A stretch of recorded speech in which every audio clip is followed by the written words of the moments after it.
అధికారంతో మదమెక్కి ఎంతోమంది సినిమా యాక్టర్ల జీవితాలతో ఆడుకొని ఈరోజు వాళ్ళని డ్రగ్స్ కేసులో ఇరికిచ్చి ఆయన మాత్రం పక్కకు తప్పుకొని ఈరోజు ఎంతో మానసిక వేదనకు గురయ్యి ఒక విధంగా ఈరోజు నాగ చైతన్యకు విడాకులు అవ్వడానికి కారణం కూడా కేటీఆర్ గారే. నేను ఓపెన్గా చెప్తా ఉన్నాను.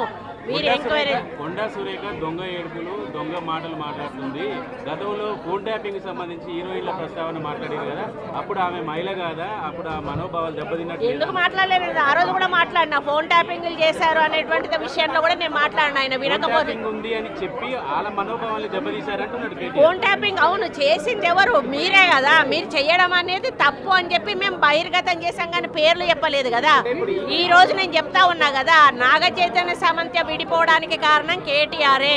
ఈరోజు చాలా మంది హీరోయిన్లు తొందరగా పెళ్లిళ్ళు చేసుకొని సినిమా ఫీల్డ్ నుంచి తప్పుకోవడానికి కారణం కూడా కేటీఆరే. ఆయన ఆ రోజు మత్తు పదార్థాలకు అలవాటు పడి వాళ్ళను కూడా మత్తు పదార్థాలకు అలవాటు చేసి రేవ్ పార్టీలు చేసుకొని మదమెక్కి వాళ్ళ జీవితాలతో ఆడుకొని బ్లాక్మెయిల్ చేసి వాళ్ళను ఇబ్బంది పెట్టినటువంటి వ్యక్తి కేటీఆర్. అది అందరికీ కూడా తెలుసు, సినిమా ఫీల్డ్లో అందరికీ తెలుసు, అది ఓపెన్ రహస్యము. ఎందుకండి ఎందుకేడు దొంగ మాటలు నా మీద వ్యక్తిగతంగా నా క్యారెక్టర్ అసోసియేషన్ చేసినప్పుడు నేను ఎందుకు దొంగ ఏడుపులు ఏడుస్తాను? నువ్వు ఎవరి మీద వచ్చినప్పుడు ఏడిస్తే ఏదో నాటకం చేసినట్టు నా క్యారెక్టర్ అసాసినేషన్ చేస్తారు, నా మీద అసభ్యకరమైనటువంటి పోస్టులు పెడతారు. సిగ్గు లేకుండా మీ భారతీయ రాష్ట్ర సమితి పైన పేరు ఉంటుంది, అకౌంట్ పేరు, కింద మీ ఫోటోలతోటి కామెంట్లు ఉంటాయి. ఇవన్నీ ఉంటే అట్లీస్ట్ కొంచెమన్నా మనసున్న మనిషిగా హరీష్ రావు గారు ఒక ట్వీట్ చేశాడు, నువ్వు మనిషివేనా? అసలు నువ్వు ఒక తల్లికి పుట్టలేదా? ఒక భార్యను చేసుకోలేదా? ఒక బిడ్డను కనలేదా? నువ్వు మనిషివి కాదా? పశువువా? నువ్వెందుకు రియాక్ట్ అవుతలేవు? మీ భారతదేశ నువ్వు ఒక వర్కింగ్ కమిటీ ప్రెసిడెంట్గా నువ్వు రియాక్ట్ కావాల్సిన అవసరం ఉంది. అకౌంట్ మాది కాదని చెప్పాల్సిన అవసరం ఉంది. వాళ్ళ మీద చర్యలు తీసుకోమని చెప్పాల్సిన అవసరం ఉంది. వాళ్ళను పార్టీల నుంచి బహిష్కరించాల్సిన అవసరం ఉంది. మూడు అకౌంట్లు దుబాయ్ నుంచి జరుగుతున్నాయండి. 3 అకౌంట్ ఇక్కడి నుంచి జరుగుతూ ఉన్నాయి. ఇది కొత్త కాదు. ఆ రోజు నుంచి విజయలక్ష్మిని చేశారు, సీతక్కని చేశారు, ఈరోజు నన్ను చేశారు. అసలు దానికి పద్ధతి పాడు ఉందా అని అడుగుతా ఉన్నాను. మీకు మనుషులకున్న అనుబంధాల గురించి, సంబంధాల గురించి ఏమైనా అవగాహన ఉందా అని చెప్పి అడుగుతా ఉన్నాను. సైబర్ క్రైమ్లో పెట్టామండి, పోలీస్ స్టేషన్లలో కూడా పెడతాము, పిసిసి ప్రెసిడెంట్ గారిని కూడా పెట్టామని కోరాను. అదేవిధంగా మరి వాళ్ళ మీద చర్యలు కూడా తీసుకోమని చెప్పడం జరుగుతూ ఉంది. కాకపోతే ఇది మాకు వచ్చేసి నాన్ వేలబుల్ కేసు, దానివల్ల వాళ్ళు ఇంకా రెచ్చిపోయే అవకాశం ఉంటుంది. కాబట్టి ఇక ముందు జరిగితే మాత్రం దీన్ని సీరియస్గా తీసుకుంటామని హెచ్చరిస్తాము. మరి వ్యక్తిగత కోపంగాని లేదు, అనుకోని ఆ సందర్భంలో ఒక కుటుంబం మాట నేను తీయడం ఏదైతే ఉందో అది అనుకోకుండా నా నోటి నుంచి జరగడం జరిగింది. ఆ తర్వాత వారి ట్వీట్ చూసిన తర్వాత నేను కూడా చాలా బాధపడ్డాను.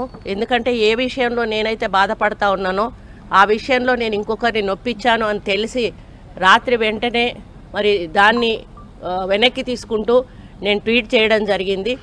కాబట్టి నాకు జరిగిన అవమానం, నేను పడ్డ బాధ ఇంకొకరు పడకూడదు అనేటువంటి ఒక ఆలోచనతోటి నేను బేషరతుగా దాన్ని వెనక్కి తీసుకోవడం జరిగింది. కానీ కేటీఆర్ విషయంలో మాత్రం తగ్గేది లేదు. ఆయన తప్పనిసరిగా క్షమాపణ చెప్పాల్సిన అవసరం ఉంది. ఆయనే చేసేదంతా చేసి ఈరోజు నన్ను క్షమాపణ చెప్పాలి అని డిమాండ్ చేయడం ఏదైతే ఉందో మరి దొంగ అని తనే దొంగ అని అరిచినట్టుగా ఉంది.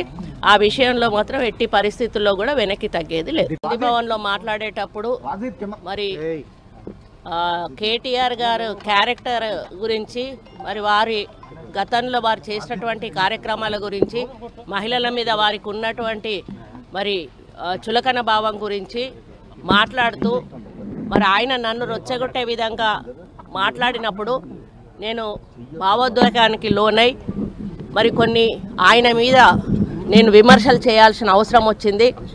ఆ సందర్భంలో నాకు ఇంకెవరి మీద కూడా వ్యక్తిగత ద్వేషం కానీ మరి వ్యక్తిగత కోపం కానీ లేదు. అనుకోని ఆ సందర్భంలో ఒక కుటుంబం మాట నేను తీయడం ఏదైతే ఉందో అది అనుకోకుండా నా నోటి నుంచి జరగడం జరిగింది.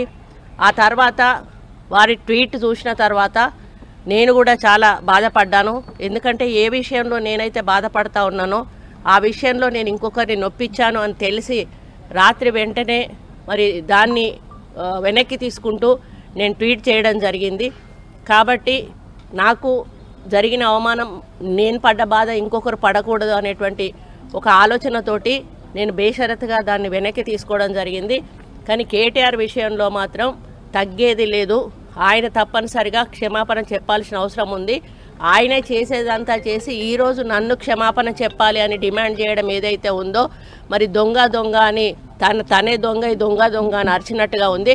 ఆ విషయంలో మాత్రం ఎట్టి పరిస్థితుల్లో కూడా వెనక్కి తగ్గేది లేదు. భవన్లో మాట్లాడేటప్పుడు మరి కేటీఆర్ గారు క్యారెక్టర్ గురించి, మరి వారి గతంలో వారు చేసినటువంటి కార్యక్రమాల గురించి, మహిళల మీద వారికి ఉన్నటువంటి మరి చులకన భావం గురించి మాట్లాడుతూ మరి ఆయన నన్ను రొచ్చగొట్టే విధంగా మాట్లాడినప్పుడు నేను భావోద్వేగానికి లోనై మరి కొన్ని ఆయన మీద నేను విమర్శలు చేయాల్సిన అవసరం వచ్చింది.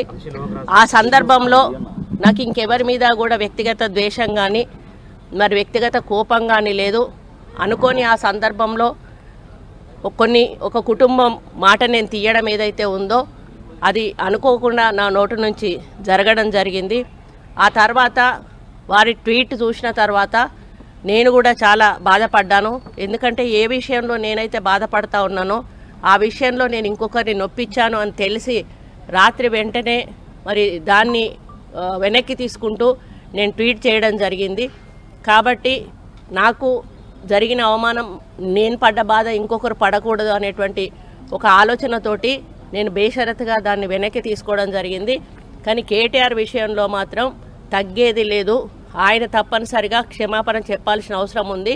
ఆయనే చేసేదంతా చేసి ఈరోజు నన్ను క్షమాపణ చెప్పాలి అని డిమాండ్ చేయడం ఏదైతే ఉందో, మరి దొంగ దొంగ అని తనే దొంగ దొంగ దొంగ అని అరిచినట్టుగా ఉంది. ఆ విషయంలో మాత్రం ఎట్టి పరిస్థితుల్లో కూడా వెనక్కి తగ్గేది లేదు.